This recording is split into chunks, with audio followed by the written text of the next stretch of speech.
Oh, the memories of school. When I said stop, don't move.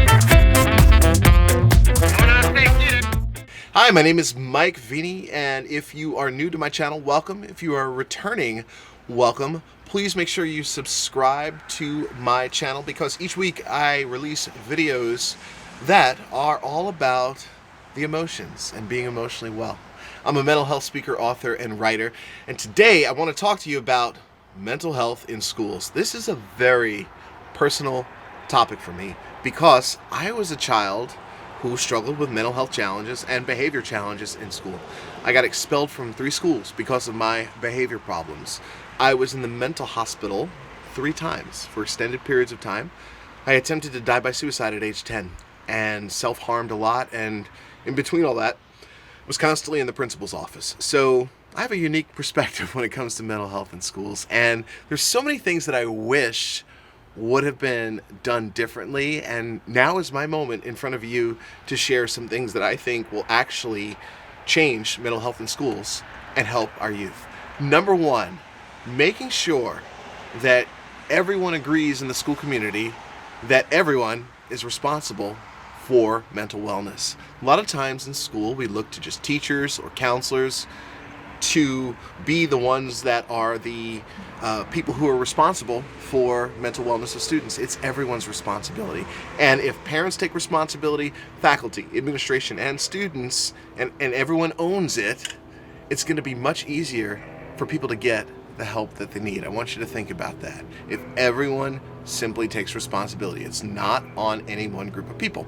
Number 2, it's really important that schools cultivate a culture of self-care and social skills. Now, schools are all about success and getting good grades, and a lot of pressure on schools for state standards and federal standards for performance. So I understand that a lot needs to get done in a school day. It's also important that people have downtime and learn to relax.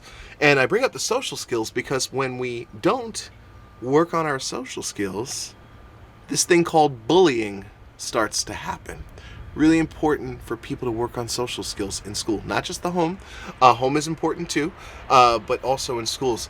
Number 3, it's really important for schools to constantly educate everyone in the school community on mental wellness. If you go to my website, mikeveny.com, there's an article called How to Fix Mental Health in Schools. Actually, I'll put a link in the description below. Check it out. It's got a ton of free resources that schools can take advantage of to constantly educate their students, their staff, their faculty, the administration, and parents about mental health.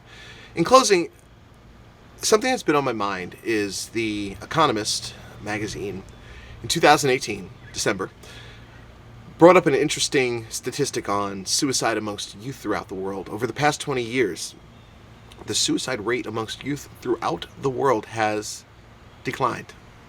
That's a beautiful thing. We want that number to keep going down.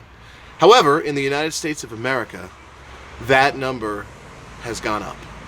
We've got a problem, and we need to do everything we can do, and schools have a role here in supporting the mental wellness of our youth. That being said, my name is Mike Veny, and I appreciate you tuning in to my video today.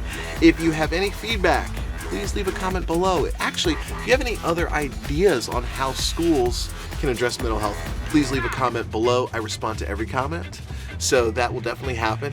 Also, if you liked the video, please click like. If you didn't like it, you can click the thumbs down. That's okay too. And if you know someone who needs to watch this video, I encourage you to share it with them. Thank you so much for tuning in, and do what you need to do to start improving mental health in your school community.